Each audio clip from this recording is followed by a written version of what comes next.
Welcome to Season 2 of the Excel podcast. Join your host Kevin Selwood as he talks to a variety of people with useful and interesting things to say about all things to do with instructing and driver training. Throughout the series, there will be a mixture of local personalities from the driver training industry in the Exeter and Torbay areas, as well as nationally acclaimed trainers. Episodes include informative discussions regarding all aspects of running your business, as well as opportunities to find out a bit more about each interviewee. We hope you enjoy the show. Hello everyone, welcome to this episode of the Excel podcast, and I'm delighted to have with me today somebody who's joining me from the other side of the southern part of Britain in Kent, somebody who has allegedly been described as the person who gave Diane Hall the nickname of the witch. That's from her own mouth, of course, as some of you will have heard from the previous podcast that I've done with her. And she suggested to me today that I might need to be in for the duration to get the beer and the sandwiches in, but both my guest and I have a curfew to meet because he has an appointment at 4:30 and the creature that's curled up on the chair next to me has an appointment at the VET later on today. I spell it out just in case she can actually recognize the name. So I have with me, as Diane says, Motormouth, but I want to be much more polite about him and say thank you very much to Mr. Chris Bensted. Hi, Chris. Hi, I can neither confirm nor deny any of that. My lips are sealed. Anyway, thanks ever so much for coming to join me. As we had a chat in the sort of preamble before we started recording, there are 101 things and more that we probably could talk about, but we've decided that, well, I've decided really I want to just concentrate on a couple of areas today, and that is your Theory Test Explained initiative, yes, and the DITC. So we'll do one after the other. One thing I will say beforehand, Chris, before we go into these, it's what percentage of ADIs actually are actively involved in CPD? Is it 10%?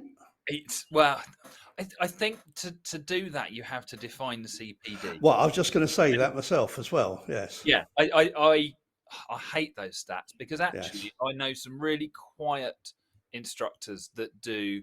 Yeah, they're really diligent and they do their homework, but they wouldn't say they do CPD. So I don't know. But I will happily go on record as saying not enough. Yes, I think one thing I've found from doing this is with the local ADI community is the number of people who don't realise what the abundance of resources are out there.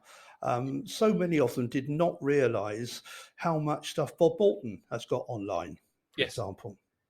Yeah, no, there was a couple of good things about COVID. And I know it's been a rough old journey for people, but we are beginning to see some really good resources coming through.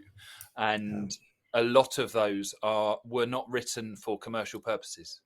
And because of that, people have done it because they had a bit of time on their hands and they wanted to keep themselves busy. There's some really nice stuff because they got to do it their way. So, there's some lovely bits out there. There's been improvements on the theory side. That's where I sort of moved across, but on the coaching side of things and on the disabilities as well, check out disability driving instructors and their courses, which have come again from people having had that time to get them in place. And those kind of developments are brilliant, and it gives you variety in your day. Yes, and I love that. It's why I do like 20 different things at once. Yeah, well, the first season of the podcast, one of our local instructors who specialises in disability came on, and her predecessor, who is no longer working full time in that area, is going to do one in sometime in the next few weeks as well. So these sort of things just and again, it opened up people's minds to something that they may not have even considered before. And, and I know Emma, the one who you spoke to before Christmas, said, if, that we're crying out for people to help in this area. And you don't need to be automatic. No. And you don't need to have an adapted vehicle. You can get involved on a kind of entry level, if you like, but it's a slippery slope. That's all I say. Once you start doing it, if you enjoy it, it's fascinating work. Yeah. And the feeling of supporting someone who otherwise wouldn't have achieved it is brilliant. We enjoy that buzz with your typical learner coming through, but when there's all of those other needs and you've had to be flexible in your thinking and all the rest of it, it's brilliant. So anything like that, just find something to dip a toe in the water. Yes. Yeah. There's always somebody somewhere who can help you, and give you advice and guidance. Yeah, absolutely. And if you can't find them, give me a shout. Yeah. Right, we'll put the link in under the notes anyway for that. Before we actually dive into either of those topics, one thing I do like to do with everybody is just sort of, and I know they can probably find this with one of your podcast contributions elsewhere, but let's assume they're going to be a bit lazy. Just give us a bit of a timeline of how you've got to where you are now and what that's involved. I've got the worst geographical knowledge out of anyone, so I never know where I am now. I think that goes for life as well. I don't really know. It's a really difficult one. So I'll give you kind of the career progression. And there wasn't a plan to it, is all I say. So I started. My background's retail. Working in a high street shop. I became the youngest buyer for a privately owned multiple in the UK at the age of 18. Did that for 4 years, hated it. So I went and worked in the shop again as a manager and got made redundant. And I think that's a beginning of many a driving instructor journey. We're either unemployed or unemployable. And that kind of, that pushed me to do something different. And I became a sales rep. And I rediscovered training through that, which is really important to where I got to, because I got sent on a sales training course, and I suddenly figured out didn't enjoy school. Was all right at it, but didn't enjoy school, but loved learning stuff, and that hasn't stopped. And that's why I love when you mention CPD. That it's just if you are not learning something new every day, you're in the wrong room. Find a different one. Find different people to hang out with, find different things to do. And that's what I started doing. So I stuck a pin in the local list of training that you could do for like courses, adult education type things and that sort of thing. And I hit hypnosis, literally put a pin in a book. So once I did my sales training, I went and started to qualify in clinical hypnotherapy. Halfway through that, got made redundant, partly because I wasn't a very good sales rep, and partly because the credit crunch was hitting. So decided to become a driving instructor. Not because I like driving or I'm good at driving, because I don't like driving and I'm not very good at it. I've got better. I did it because I looked at my skill set and went, I'm good at training and breaking things down to basic levels, and I'm good at communication. So, and I don't like people, oddly, but I'm good at communication. So no offense to people that are listening, but it's not my favorite thing. And that then led me to driving instruction. I went back and finished my hypnosis qualification because I thought, brilliant, I can work with nervous drivers, and then realised hypnotising people behind the wheel was possibly a lawsuit waiting to happen and not something I wanted to explore. But that got me into NLP, and all of these things are relevant, I promise you. So that's kind of where I came into the industry, was looking at things a bit differently, because it wasn't because I like or enjoy or are good at driving. And I was very interested at that point in the subconscious approach to things and how learning happens without learning being done. So I did my training with BSM. All went really well.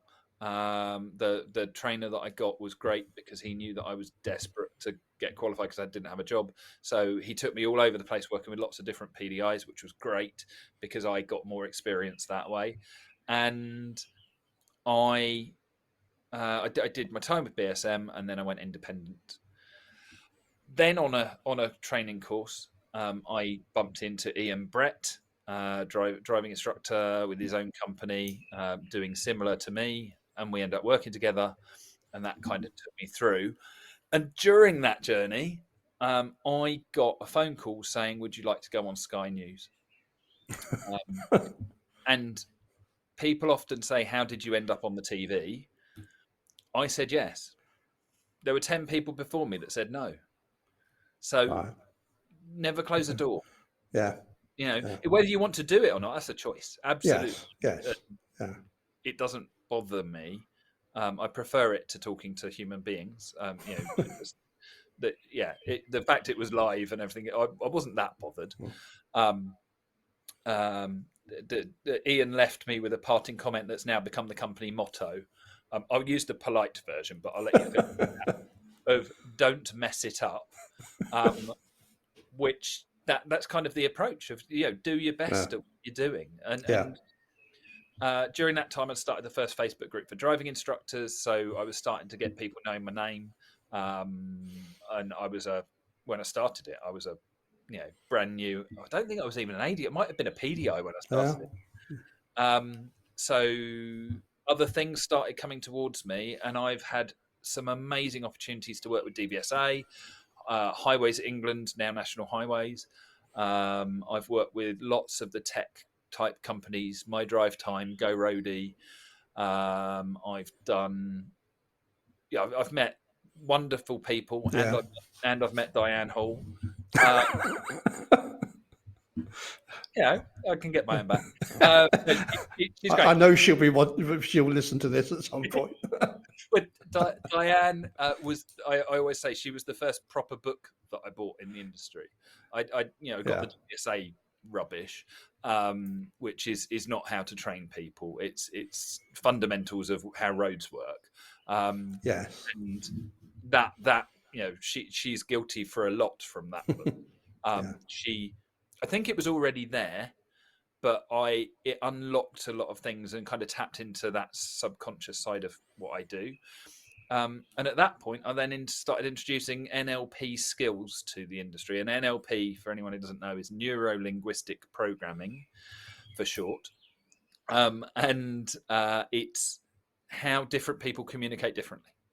Yeah, that's where I first came across you, because you and Ian came down to Exeter some years ago. And there's elements of that I am most definitely using, probably on a daily basis, if not lesson by lesson.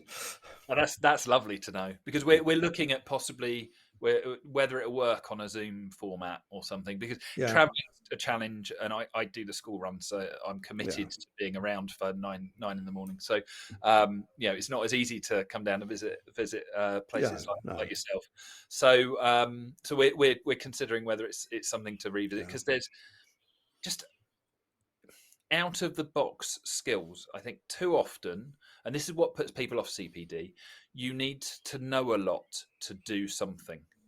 So people do big qualifications and they get to the end of it, and I often then get a phone call going, "I've done this. How do I then use that? How do I take it and put it into practice?" It's like buying, the latest bit of kit and then not knowing what all the buttons do. If you've got an iPhone, don't just use it for phone calls and text messages. You're missing out. And it's then translating that into the car, and that's one of my skill sets, which is what I'm doing with the theory test and with the DITC stuff. So, and out of all those awesome opportunities, I've met amazing people. Really have been lucky all the way through, and luck is always paired with a lot of hard work.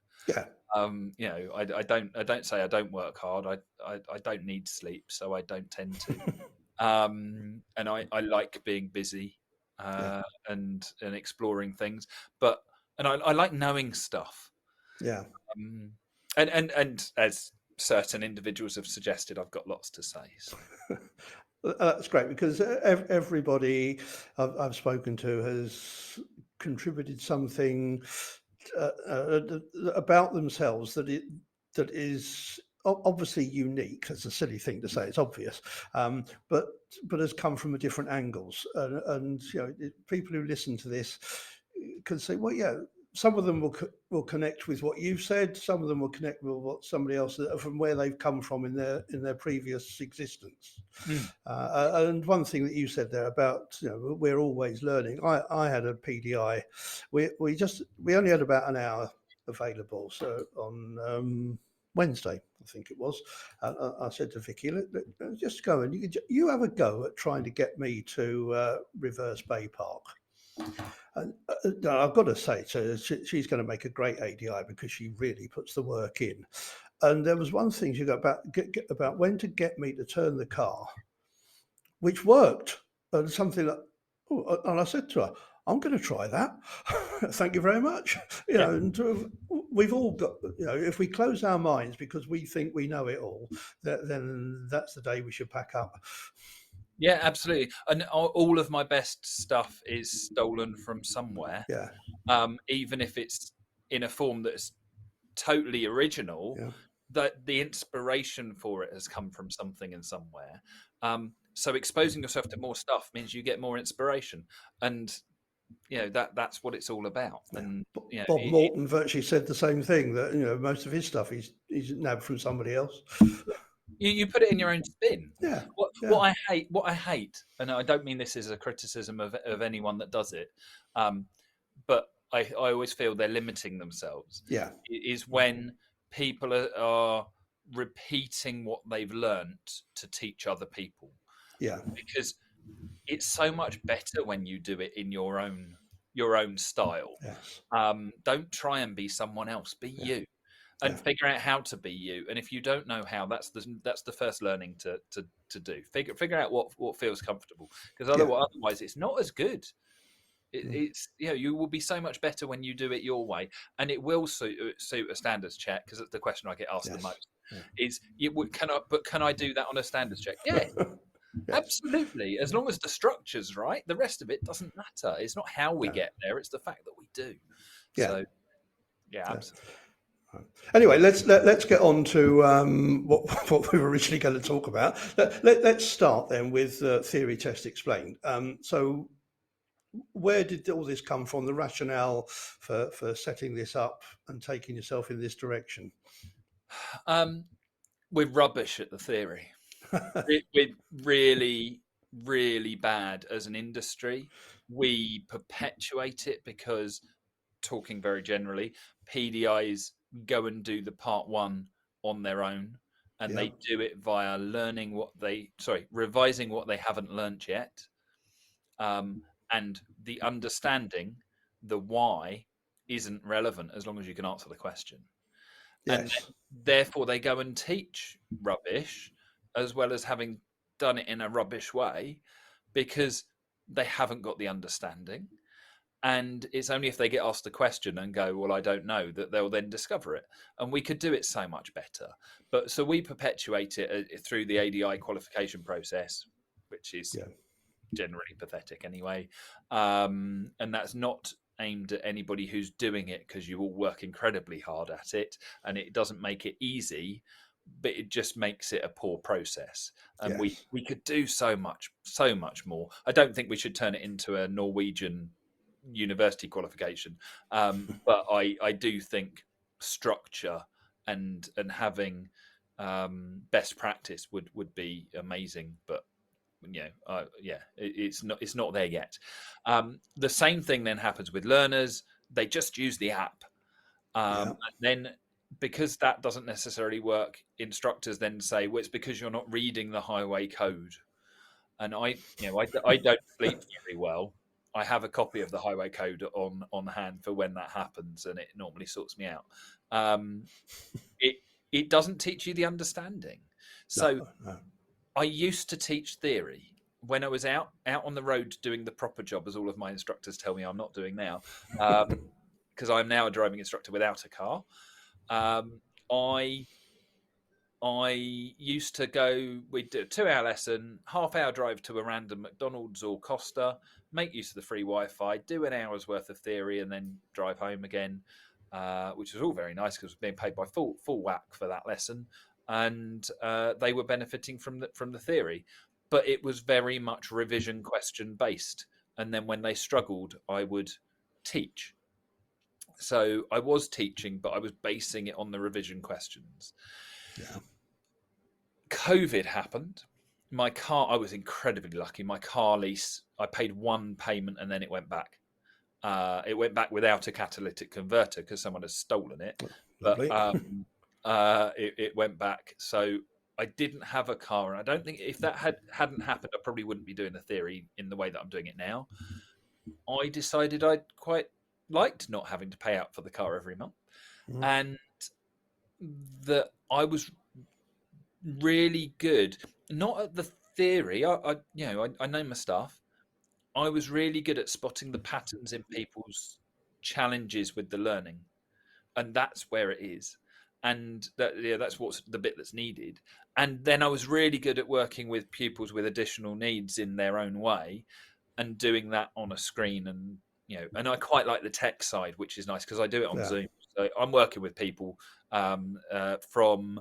I've got someone in Torquay at the moment, all the way up to someone on Isle of Skye. I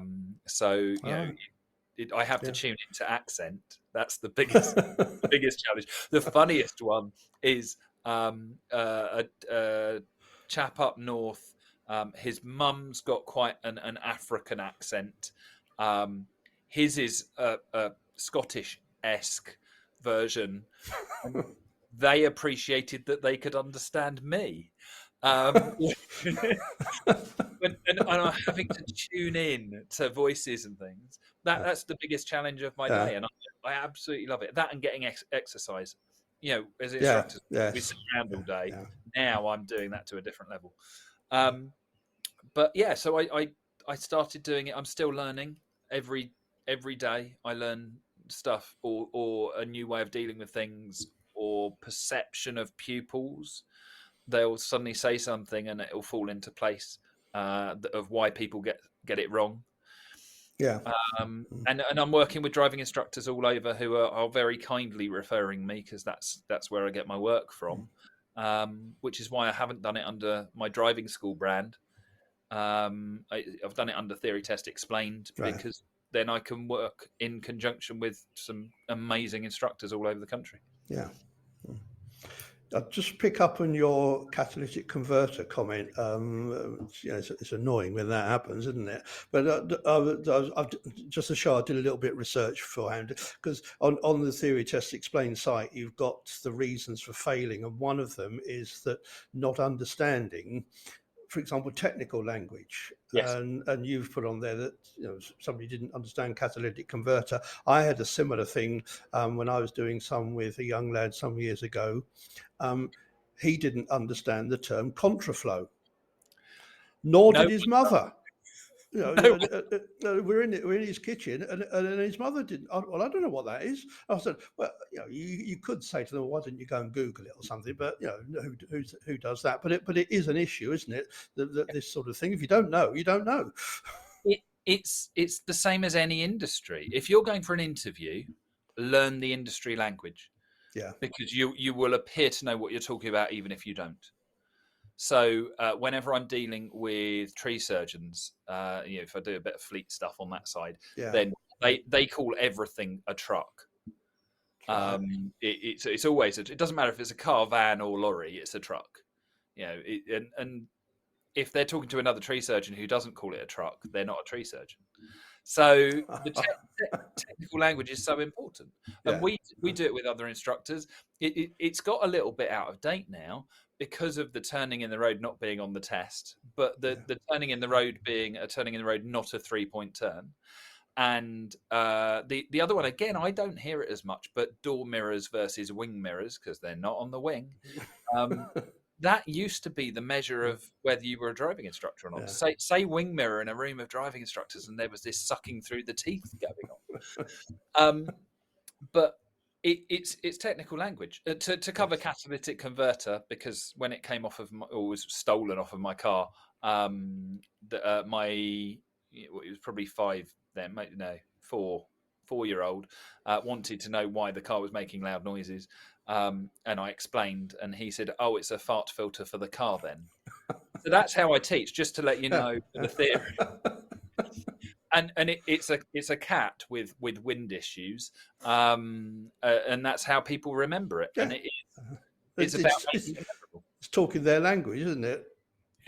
Yeah, and it is. If you can get a 5-year-old to teach you, then you can explain it well. And I now use ChatGPT for that as well. Explaining insurance excess. I said to ChatGPT, please explain to a 5-year-old what insurance excess is. And I've got a really nice definition involving a toy and stickers that explains it beautifully, better than I could. Oh, right. So there's a useful tip if you've got someone who's struggling. Send them to AI. It's the future. Yeah. Well, I remember vividly in the old PST days. I had a guy on his part 3, and he's telling the examiner to drop the clutch. And he got this reply from him: "I'm not holding it." Those were the days when they were allowed to wind you up. Oh God, yeah.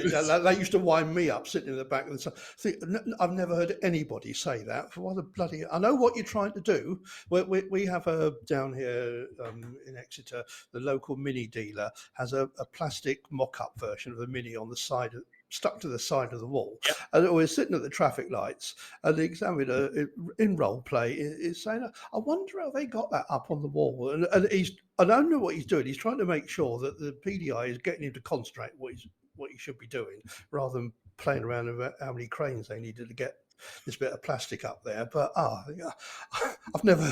nobody's ever said that to me ever. It is the you can see the sense of humour coming through when they're doing it. But doing the theory, I've actually learned to listen to those things and kind of think, why are they saying it? Yeah. Whereas I think we used to be taught to dismiss it. It was keep on task. Yeah. And actually, the opposite's become true. And it's something that there is no such thing as a wrong answer. There's an NLP presupposition, which is there is no such thing as failure, only feedback.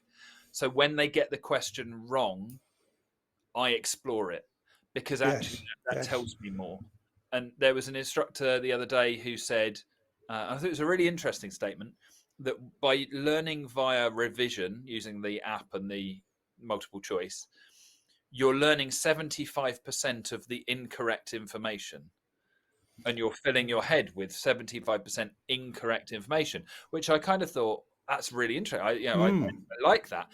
But if you can't find the right answer, understanding the wrong answers will help. Yes. So if you know the right answer, that 25% approach works really well. You could do a quarter of the workload. If you don't, being able to work it out is more important, I would say. So I think exploring wrong and exploring when people get it wrong, not saying the right answer is this and this is why, kind of looking at what was your logic that got you there. I learn way more from that than I do positives. Oh yeah, trying to explore somebody's mind. I always think of Lou Walsh on this sort of thing, and her ways of questioning things. And I was sat in the back with a PDI last week, and we had the stop question as we're going down the road, because he can't think of anything else to say. So what's the speed limit here? And I'm thinking there's at least 3 pedestrian crossings along this road. There's 2 side roads down here. But if you're going to talk about the speed limit, Lou came up with some questions. So, like if you were in charge of speed limits on this road, what would you make it? Yeah. Or why are you going at this speed? Because you find out so much more about somebody by doing that than finding out whether they know something or not. Yes. Yeah, no, it's the why behind the questions. Yeah. It's all of, or behind the answers. It's all of those. But Lou always, her best thing of questioning is when she says nothing, and it makes your brain whir. Yeah. And I think that's the thing that people often forget. And I've got a new tool that I stole from a preschool teacher, which is saying, "Do you want help or time?" So when people you've said to them, this is what you need to do. When you're not sure, you introduce it to them and say, right, I'm going to be asking you at some point, do you want help or time? You can choose, totally up to you, but I don't want you to sit there suffering when you want me to step in. But equally, I don't want to tread on your toes if you're working it out still. And that's, that allows silence, and sometimes silence is a really important thing. Otherwise, people rush. Oh yes. So yeah, but I've always said that Lou is the queen of that almost awkward silence, because it makes you think. Yes. Don't be afraid of silence. I always say to I got to get you PDIs who just feel they've got to be in control. I think sometimes probably I'm guilty of it as well. But just give somebody a chance to think. Yeah. Do you want time or help? And it really that's great. It's a very useful one. Yeah. So with the theory test explained, it's all done one-to-one via Zoom with people. Currently, yes. I'm looking at other options of ways to do things. I have been asked to produce some PDFs to for other people to give out as such. And I'm, as an ADI, I've always tried to give stuff away. That's been my approach. I don't like, and it's really difficult to, when you come up with something and it's yours, you get that Gollum moment where it's my precious, and you let go of it. You get so much more by giving it out, and I've always tried to take that approach. So I'm trying to put together some PDFs of bits of information that kind of deliver those different areas of need. But the thing that I think I want to change the most is how people find training and how they get to the point of training, because telling people to go and revise is the bit that doesn't work, and I come in after that every time, and I want to come in before it. So what I might do is do an introductory lesson that's available to people.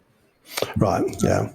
A video as a kind of, this is how to do the theory well, and then if they want to come to me for the one-to-one stuff, they can. Right.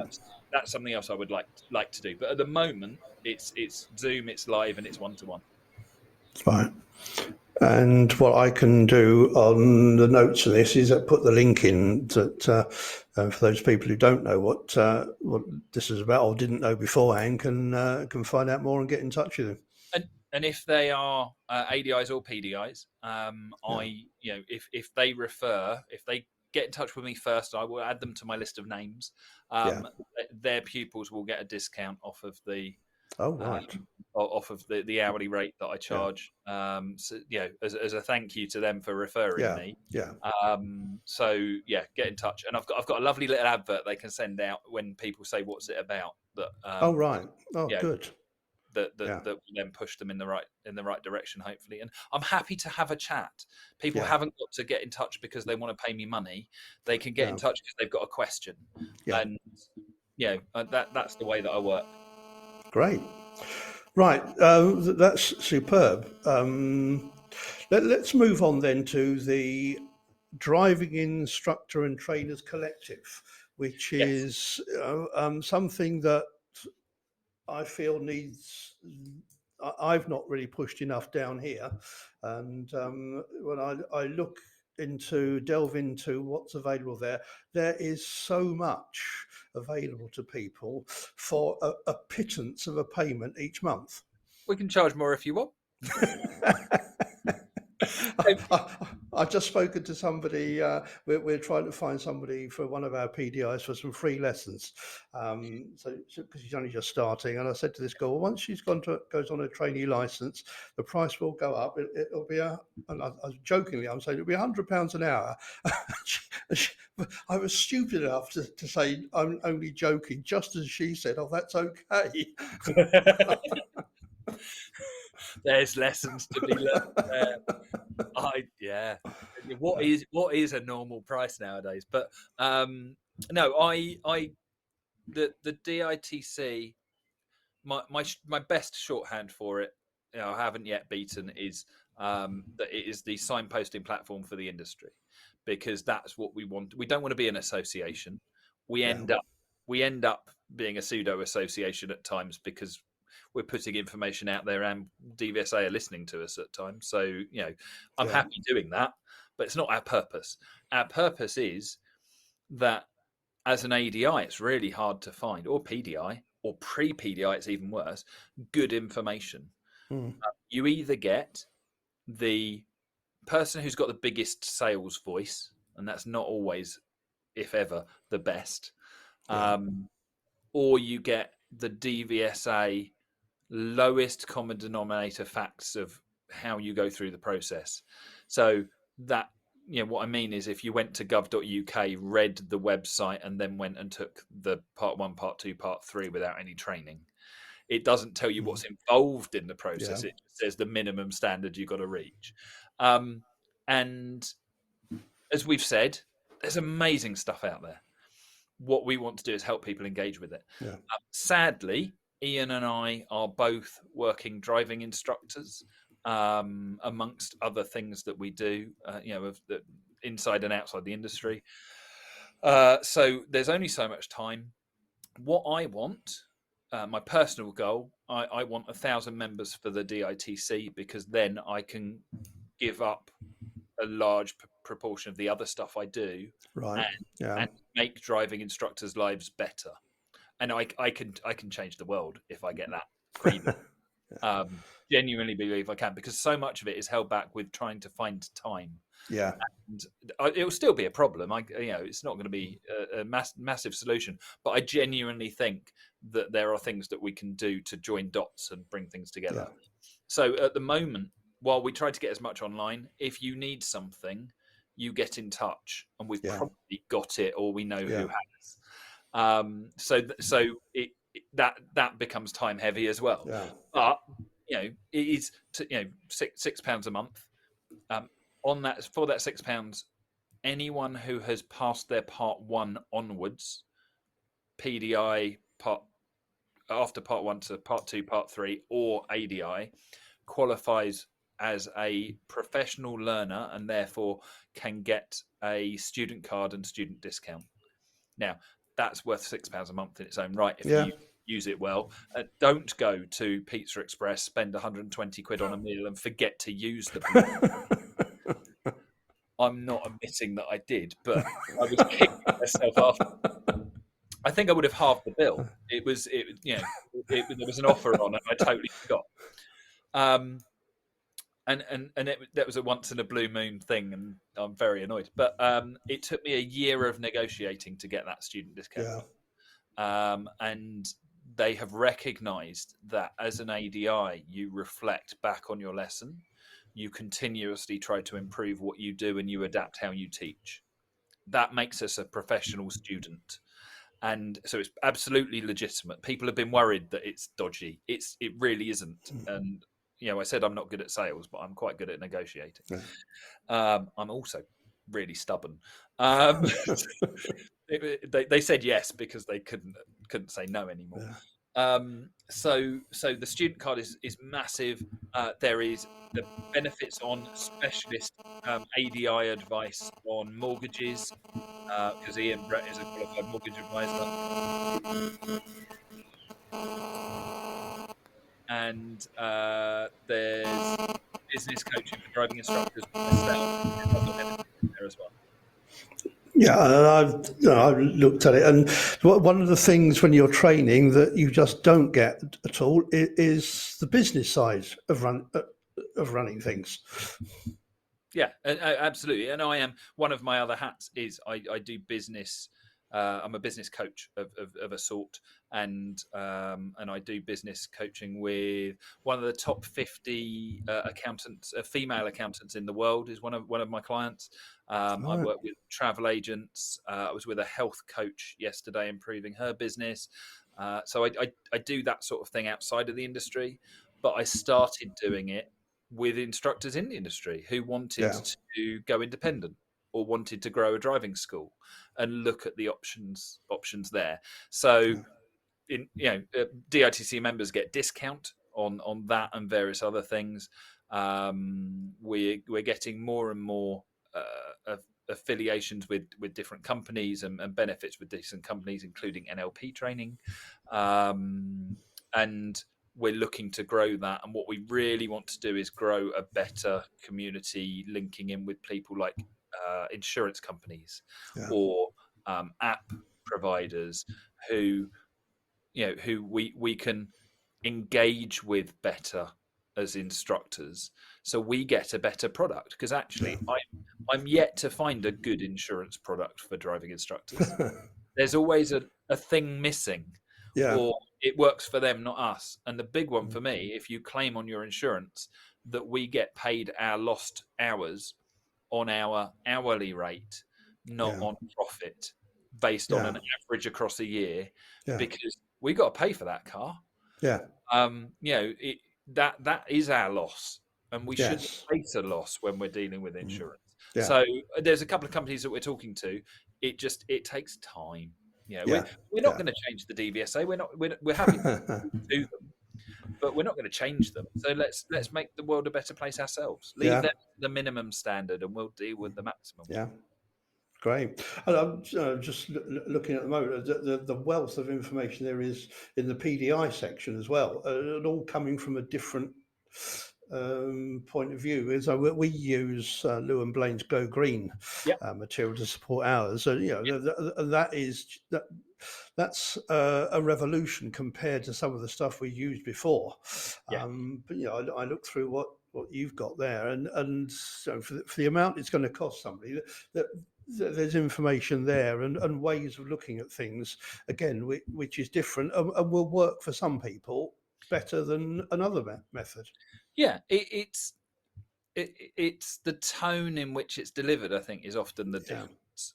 DVSA are that minimum thing. Sales pitch is, let's make it all technicolor, and it's not really. It's trying to be realistic and go, these are the things that will work. These are the risks. It might not work for you. And then if someone doesn't understand it, because we don't all work well from written stuff, then join up and you can have some time to discuss it. And I love having a chat, as people point out. We're always happy to do so. We did have, I'll be really honest, someone signed up. Apparently it was the least value £6 that they'd ever spent, and they've fed that back to us, which I appreciate people giving feedback, to be honest.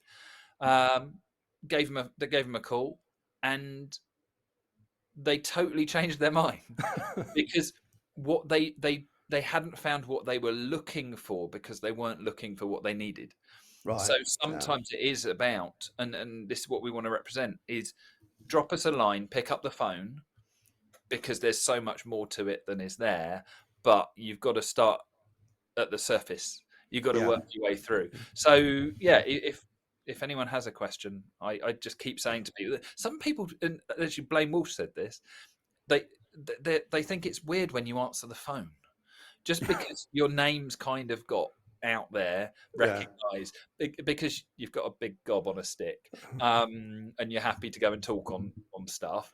that they feel they can't contact you. I love it when people get in Yeah. touch, especially Yeah. PDIs. It's brilliant.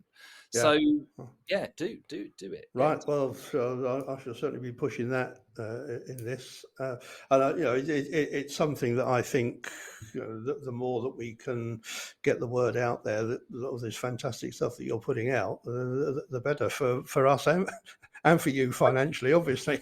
No, yeah, my aim is I want to be able to afford to dedicate Yeah. the time that is worth to Yeah. the industry, and that's it. So every time someone signs up, that's a bit more of my week that I can dedicate to putting stuff out there, and it's not. I say I'll be really honest about it. The DITC is not where we want it, not where we hoped Yeah. we would be, because But it's very young, isn't it? yeah, but times are really difficult for Yeah. Yeah. instructors. Yeah. Just we don't have time. Oh, mm, So being part of the solution, you're part of the problem as well. yeah. Yeah. So what we would love is for people to get in touch and say, I've got a specialism. Here's stuff for a web page. Yeah. Use it as long as it's good and accurate. We've got the space we can dedicate to it, so we're happy to work with people on that front. So yeah, and then it will grow into whatever it's going to become, and that's really exciting. Yeah, I look forward to that. Right, we'll wind things up in a minute because I know fairly soon my wife is going to start twitching about how long it's going to take us to get the cat into the cage to get her to the vet. But just one thing last thing I want to ask you about, and it's in some ways it's sad that the big learner relay is coming to an end this year, and of Yes. course you've been very, very centrally involved in this. One question I've got is what's going to happen to the suit? For those who don't know, Chris is very shy and retiring especially on the last day, and he wears this suit that nobody can see him. Well, you certainly can spot him because it's all these different coloured spots on it, and I'm intrigued as whether that's going to be retired, auctioned off, or what. It became multiple suits. That was the problem, Oh, because right. Yeah. we started theming things, and therefore I needed a different one Yes. for each theme.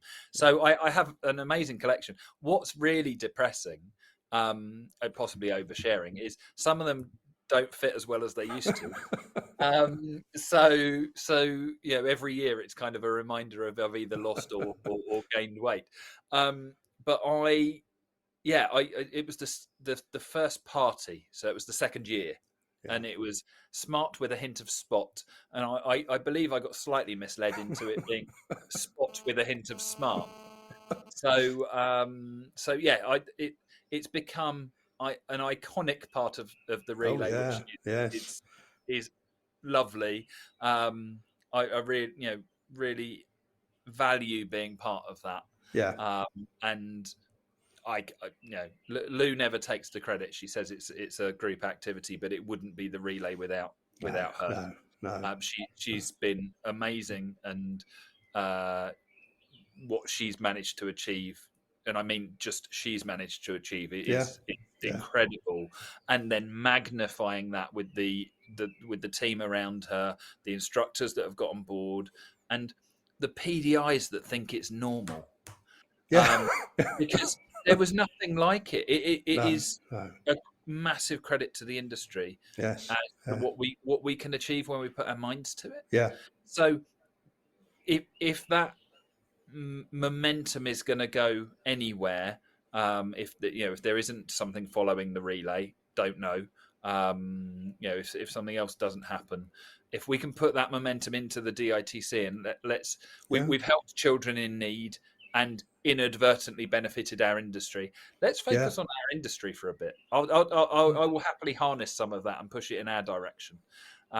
So for me, that might be what comes next, is we start saying what good can we do as a community in a less focused way. But what's going to happen this year for the relay? Don't know. All will be revealed eventually. Looking forward to finding out. And I will, as always, follow my illustrious but short leader wherever she tells me to follow her, because it's been an amazing. Yeah, because even the year that 2 years ago, COVID, we just did the little Devon Heart down here, and Yes. all right, people were doing just their leg any time of day when they could, but four of us got together, and Jodie here, and we then met up with Angie President and Sue Duncan in Oakhampton, and we did round the bottom half of Dartmoor, and it just we couldn't do the proper relay, but the four of us cars going around together, and people were hooting at us, no, in support, not because we were holding them up. But even if something sort of more local comes out of it, as you say, we all support each other. Yeah. I'm sure there will be a legacy that people will carry on in I hope so. some form. I hope so, because it is that story of it just came from. Yeah. If anyone doesn't know about the relay, I recorded because I wrote the songs for each. Yes. Yeah. I wrote the lyrics. I stole the song, and once you've listened to them, you won't hear the original again. But I recorded a little intro for each one, and that has. I listened back to it because someone had commented on it, and it really is the story of the relay. It's in my words, but if you don't know about the relay, that's a lovely way to kind of discover it, and then hopefully this year get involved, because it's going to be amazing whatever happens. Yeah. And I'll add in that if anybody wants to listen to season 1 of my podcast, that Lou did one there, and just before things went out. So there's information out there to find out, and get involved in the 10th and last one. Yeah, it's gonna be emotional. Yeah, it is. Yeah. Anyway, on that note, Chris, before we start shedding tears, we'll leave that until November. Thank you so much for giving up your time today. I'm so grateful to you. As always with these things, there's been a wealth of information in there that will be there for people to come back to and listen to snippets as and when they need to, if they can't manage the whole thing in one go. No, absolute pleasure. Thank you for the invite, and genuine offer. If anybody has questions, get in touch. That's brilliant. I'm sure some people will. Thanks ever so much, Chris. Thank you.